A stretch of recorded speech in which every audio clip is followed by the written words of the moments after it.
What would you do if you came home one day and found the person who raised you on their knees, scrubbing floors like a servant while the person you trusted most stood over them?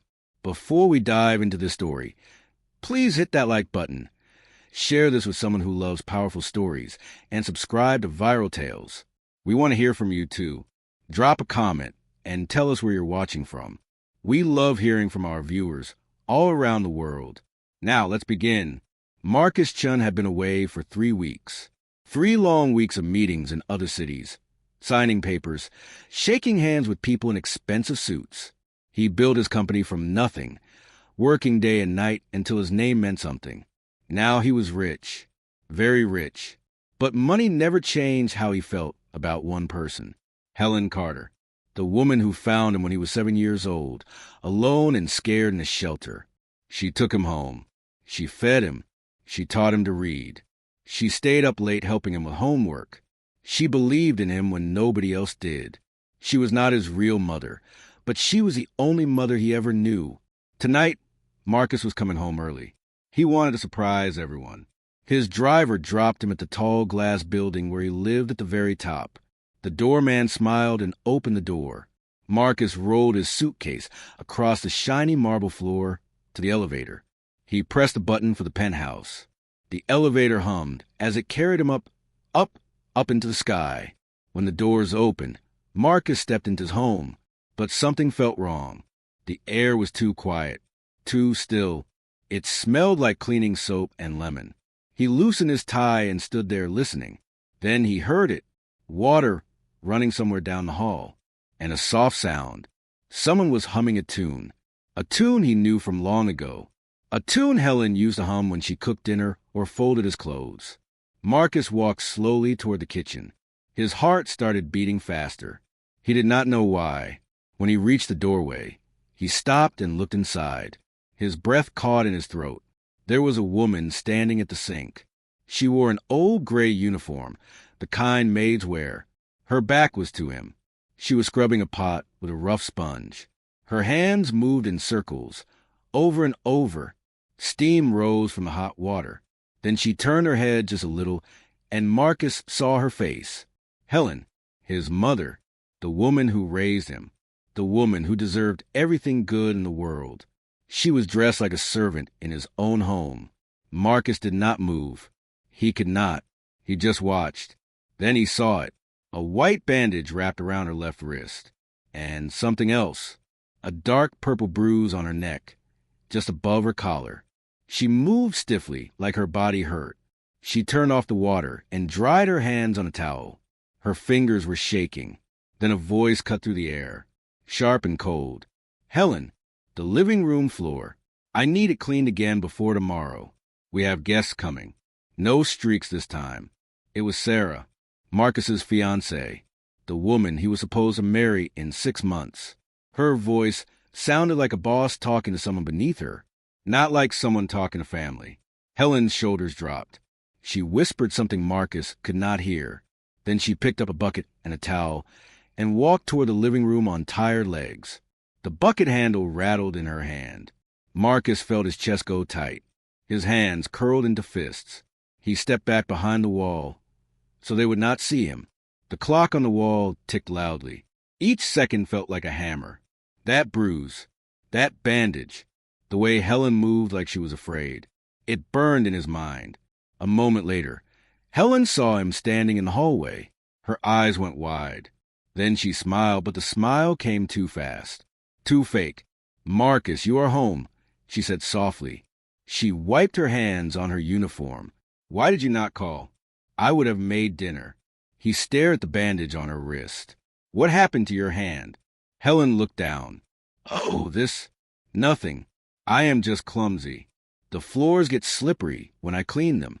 Her voice was light, too light, like she had practiced saying it. Before Marcus could say more, heels clicked against the floor. Sarah appeared, wearing a tight black dress and red lipstick. She smiled at Marcus and kissed his cheek. Then she glanced at Helen and the bucket. "We had a little spill earlier," Sarah said smoothly. Helen insisted on finishing the cleaning herself. You know how she hates leaving a mess. Helen looked down at the floor. She did not say anything. Marcus felt something cold slide down his spine. The apartment smelled like bleach and something bitter. He tasted metal in his mouth. Anger. But he pushed it down. He would not show it. Not yet. He asked if they had eaten dinner. Sarah said she ordered sushi. Helen moved to get plates from the cupboard. Marcus watched her every step. She was limping. Just a little. But he saw it. That night, after Sarah went to bed, Marcus could not sleep. He walked through the apartment in the dark. He saw things he had not noticed before. A bathrobe hanging in the laundry room, still damp and cold. A broken mug hidden at the bottom of the trash. A wet cushion left outside on the terrace, like someone had thrown water on it. He went back to the kitchen. It was past midnight. Helen was there, washing teacups at the sink. Her back was bent. Her movements were slow. "Mom," Marcus said quietly. "Go rest. Please." Helen turned. "I am fine, sweetheart. You have a big meeting tomorrow. You should sleep." But her voice broke on the last word. She touched his arm gently, then went back to the dishes. Marcus watched her for a long moment. Then he opened a drawer and pulled out a small camera, the kind used for security. Tiny, almost invisible. He waited until Helen left the kitchen. Then he climbed on a chair and placed the camera high on a shelf behind a vase. It had a perfect view of the whole room. He put another one in the hallway. His jaw was tight as he adjusted the small lens. This was not like him. Marcus did not spy on people. But something terrible was happening in his home.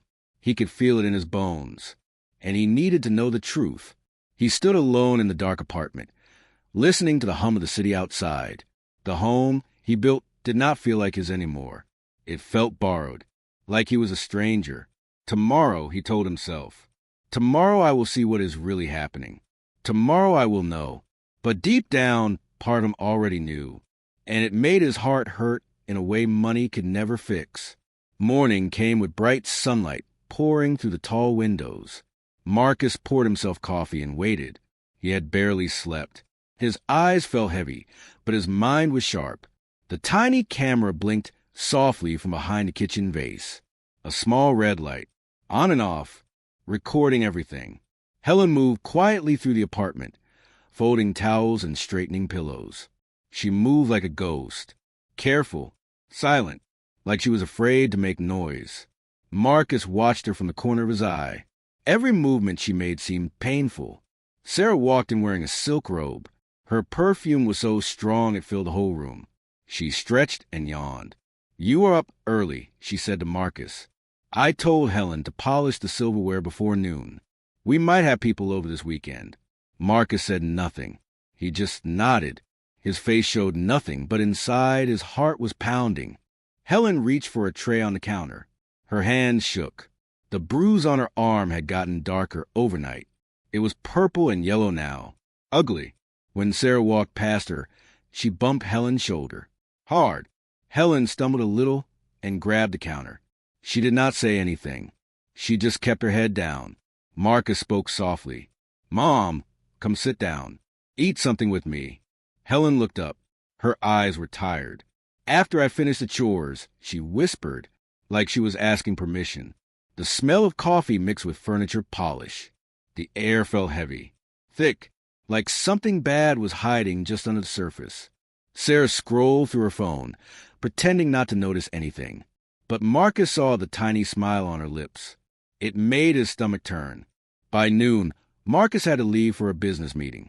But before he stepped into the elevator, he looked back one more time. Helen stood by the big window, dusting shelves that were already clean. Her shoulders were bent, her movement slow. She looked so small, so tired. That night, Marcus sat alone in his office. The door was locked. He pulled out his tablet and opened the camera app. His finger hovered over the screen for a moment. Then he pressed play. What he saw made him feel sick. The video showed the living room. Sarah sat on the white couch with two of her friends. They were laughing, holding wine glasses. Helen was on her knees, scrubbing the floor with a brush. One of Sarah's friends dropped crumbs from a cookie, on purpose, right on the floor Helen just cleaned. The friend smiled. Sarah laughed and said nothing. Then another friend said something Marcus could not hear. They all laughed louder. Helen kept scrubbing, her head down, her hands moving in circles. Sarah lifted her wine glass and spoke. Her voice was clear on the camera. If Marcus insists on keeping her here, she might as well earn her keep. She is not a guest. She is help. The friends laughed again. Helen stopped scrubbing for just a second. Her shoulders shook. Then she whispered, "Yes, ma'am," and went back to work. Marcus paused the video. He stared at the screen, at Sarah's face, at Helen on her knees. His hand gripped the tablet, so hard his knuckles turned white. He wanted to scream, to break something. But he sat there in silence, breathing hard. He pressed play again. More videos. Helen carrying heavy bags of laundry. Sarah yelling at her because a glass was not clean enough. Helen flinching. A dish towel being thrown at her face. Laughter. Always laughter. Marcus closed the tablet. He put his head in his hands. The woman who raised him. The woman who gave him everything. She was being treated like garbage in his own home, and he had been too blind to see it. The next day, Marcus pretended everything was normal. He woke up. He smiled. He brought flowers home for Sarah and kissed her cheek. He acted like he had not seen anything, like his world had not just shattered. Sarah smiled back. She thought she had won. She thought he did not know. When Helen came to clear the dinner table that night, Marcus gently touched her arm. She looked up, surprised. "Mom," he said quietly, "are you happy here?" Helen froze. Her eyes filled with something. Fear, maybe, or sadness. Then she nodded quickly. Too quickly. "You worry too much, Marcus." "I am fine." But her voice cracked when she said fine. It broke into pieces. Marcus let go of her arm. He watched her walk away, carrying dishes that were too heavy for her tired arms. His chest ached. That night, Marcus could not sit still. He walked out to the terrace. The city spread out below him, a million lights blinking in the dark.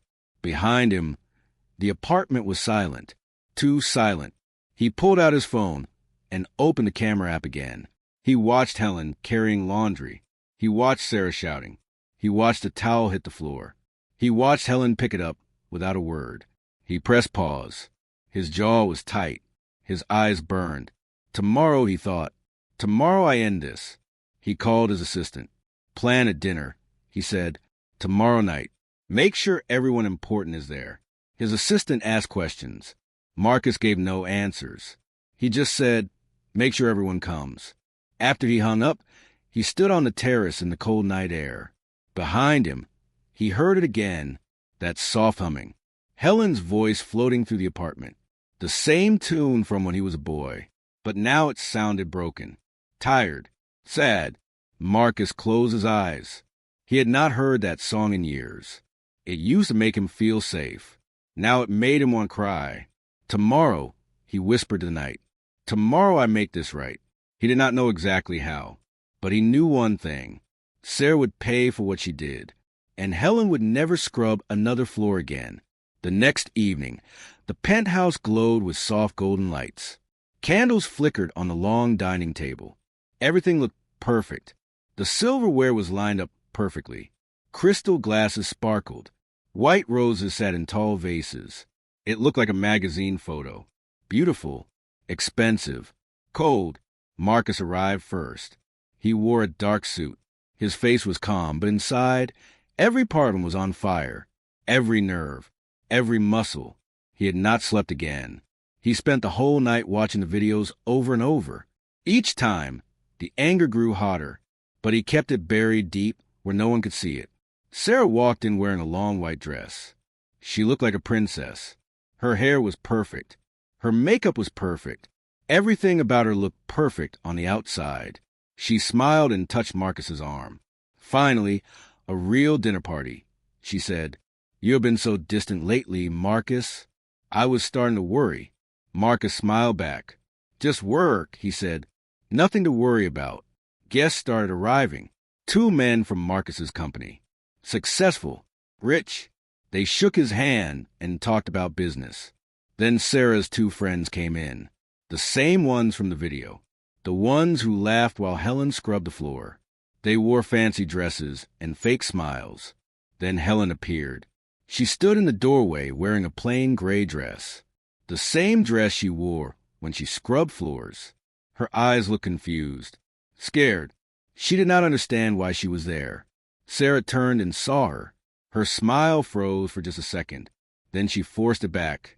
"Helen, what are you doing? You should be in the kitchen." Marcus stepped forward. His voice was firm. "I asked her to join us." Everyone stopped talking. The room went quiet. Sarah's smile twitched. "What?"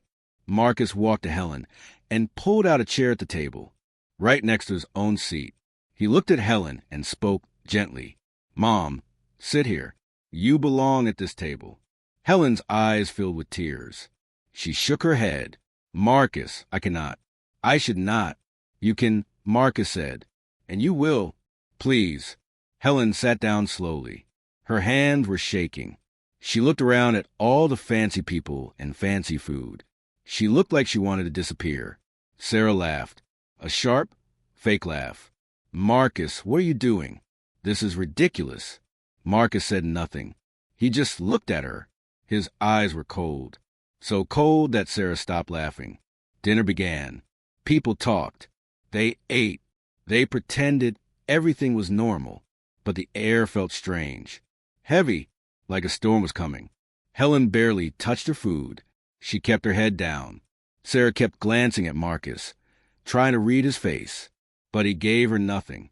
When the main course was finished, Marcus stood up. He walked to the wall and dimmed the lights. Everyone looked confused. Before dessert, Marcus said calmly, "I want to show you all something." A white screen dropped down from the ceiling. A projector turned on. Light flickered against the wall. Sarah tilted her head. Her smile was nervous now. "What is this, darling?" "Footage," Marcus said. "From last week. Something I found very interesting." He pressed a button on a remote. The screen lit up with a video. There it was. The living room. Sarah on the couch with her two friends. Wine glasses in their hands.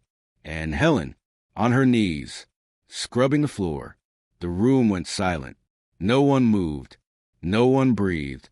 On the screen, Sarah's friend dropped crumbs on the floor. On purpose. They all laughed. Then Sarah spoke. Her voice came through the speakers, loud and clear. "If Marcus insists on keeping her here, she might as well earn her keep. She is not a guest. She is help." Laughter. More laughter. Marcus played another clip.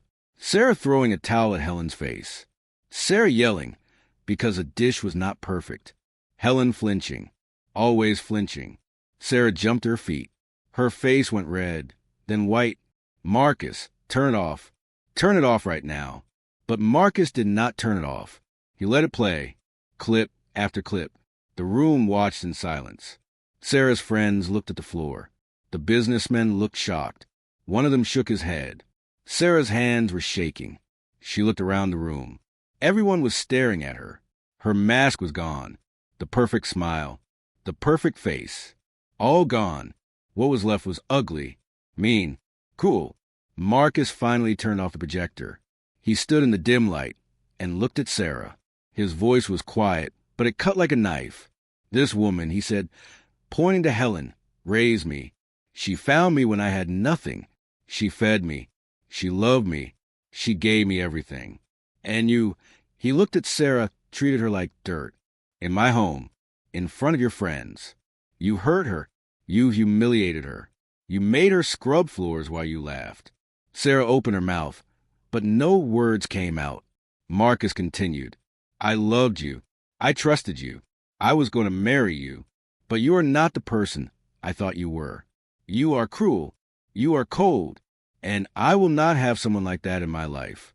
He walked to the table and picked up a small black box. Sarah's engagement ring. He placed it on the table in front of her. "We are done," Marcus said. "I want you out of my home tonight. Take your things and leave." Sarah's face twisted. She looked like she might cry or scream, but she did neither. She grabbed the box and looked around the room. Everyone avoided her eyes. Her friends, the businessmen, everyone. She turned and walked toward the door. Her heels clicked loudly against the marble floor. Then she stopped and looked back at Marcus. "You will regret this." "No," Marcus said. "I already regret ever meeting you." Sarah slammed the door behind her. The sound echoed through the penthouse. The room was silent. Then one of the businessmen stood up. He walked to Marcus and shook his hand. "You did the right thing," he said quietly. The others nodded. Sarah's friends left quickly without saying goodbye. They could not look at Helen. They could not look at anyone. When everyone was gone, Marcus knelt down beside Helen's chair. She was crying. Tears ran down her face. She covered her mouth with her hand. "I am so sorry," Marcus whispered. "I should have seen it sooner. I should have protected you." Helen shook her head. She reached out and touched his face. "You have always protected me," she said. "Always." Marcus helped her stand up. He led her to the guest room. But this time, it was not the small room in the back. It was the biggest guest room in the penthouse, the one with the view of the whole city. "This is your room now," Marcus said. "No more cleaning.